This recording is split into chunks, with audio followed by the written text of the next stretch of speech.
కుమారస్వామి జీవితం నేపథ్యంలో సినిమా అనగానే త్రివిక్రమ్ మైథాలజీ కదా. అల్లు అర్జున్ నటిస్తున్నాడా, ఎన్టీఆర్ కనిపిస్తున్నాడు అని ఎంక్వైరీలు మొదలు పెట్టకండి. ఎందుకంటే ఇప్పుడు వీరిద్దరూ కాదు, తమిళ హీరో శివకార్తికేయన్ కూడా ఈ ప్రాజెక్టులో అడుగు పెట్టాడు. ఒకవైపు తెలుగులో కుమారస్వామి జీవితం ఆధారంగా తెరకెక్కే హీరో ఎవరు అనే కన్ఫ్యూజన్ కొనసాగుతోంది. ఈ కన్ఫ్యూజన్ కు రీజన్ మాటల మాంత్రికుడు త్రివిక్రమ్.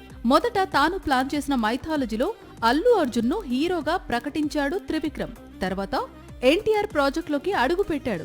ఆ తర్వాత ఏమైందో ఏమో, ప్రాజెక్టుపై ఎలాంటి అప్డేట్ లేదు. ఇప్పుడు అల్లు అర్జున్ ఎన్టీఆర్ లో ఎవరు కుమారస్వామి చిత్రంలో నటిస్తున్నారు అనేది క్లారిటీ లేదు. మరోవైపు తమిళంలో సేమ్ బ్యాక్ డ్రాప్ లో సినిమా తెరకెక్కబోతోంది. అదే సియోన్. లోక నాయకుడు కమల్ హాసన్ నిర్మాతగా, శివకార్తికేయన్ హీరోగా నటిస్తున్నాడు. ఫస్ట్ లుక్ పోస్టర్ కు టెర్రిఫిక్ రెస్పాన్స్ వచ్చింది. కమల్ హాసన్ నిర్మాతగా దూసుకుపోతున్నాడు. 2 ఏళ్ల క్రితం శివకార్తికేయన్ హీరోగా అమరన్ తీస్తే బ్లాక్ బాస్టర్ అయింది.